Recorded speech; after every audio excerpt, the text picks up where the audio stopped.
Recently, Sudan's prime minister took a peace plan to the United Nations Security Council, and the global response was swift. The African Union endorsed it, diplomats nodded along, and newswires talked dialogue, ceasefire, and inclusivity. But here's the first truth: acceptance is not resolution, and applause for institutions does not equal agency for Sudanese people. When peace is accepted quickly, ask yourself, who wanted stability more than justice? And remember, if you want more Africa First stories the Western media ignores, hit subscribe. We don't chase the headlines, we chase the truth behind them. And by the end of this video, you'll understand why this peace plan was welcomed and what that acceptance actually means. Mr. President, distinguished members of the Security Council, Sudan stands today at a defining moment in its history, a moment where the silence of guns can either be delayed by hesitation or secured by courage. Our nation, as you have rightly established this morning, has paid an unbearable price in human lives and in the tearing apart of its social fabric. Cities have been reduced to ruins, families to exile, and the hope itself has been placed under siege. Sudan has been locked into a brutal conflict between two armed institutions: the Sudanese Armed Forces, the SAF, and the Rapid Support Forces, RSF. Not a popular uprising, but a war between power centers. This is more than armed combat. It's a power vacuum fed by economic extraction, regional rivalries, and entrenched elites struggling for control. Millions of civilians are displaced. Cities like Khartoum, Darfur, and Kordofan have been transformed into battle zones.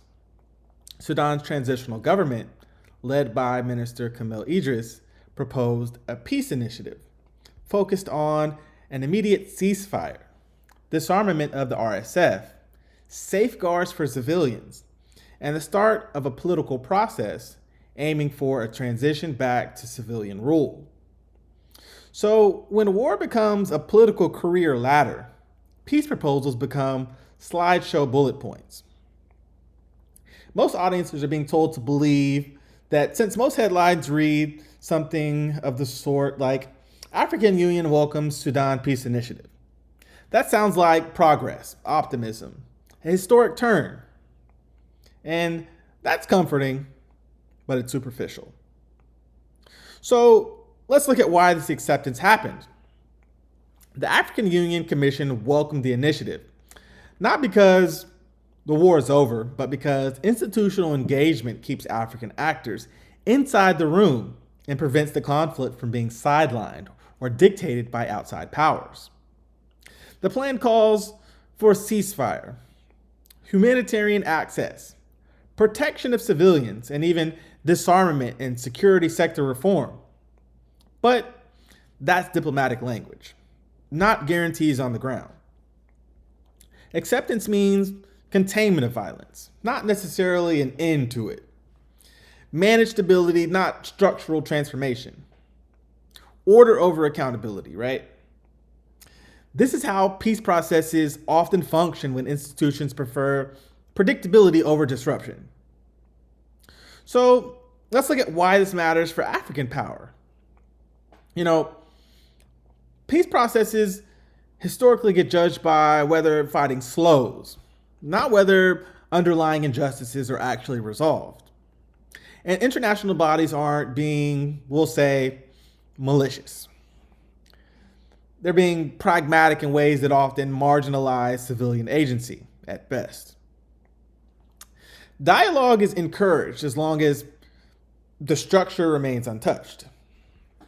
So let's look at why this matters. What acceptance can actually do? Well, in reality, an endorsed peace initiative can reduce immediate violence. It can create space for humanitarian corridors. It can pull global attention back to Sudan.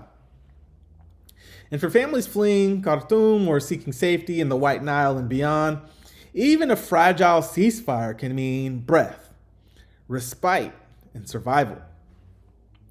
But let's be precise. Acceptance alone does not change the systemic drivers of this war.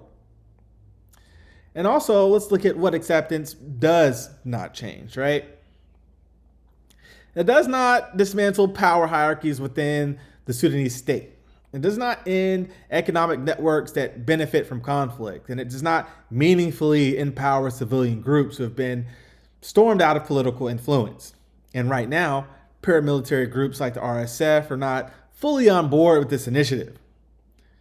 They have rejected the proposal as unrealistic or unattractive. So the guns may pause, but the system doesn't. The AU isn't naive.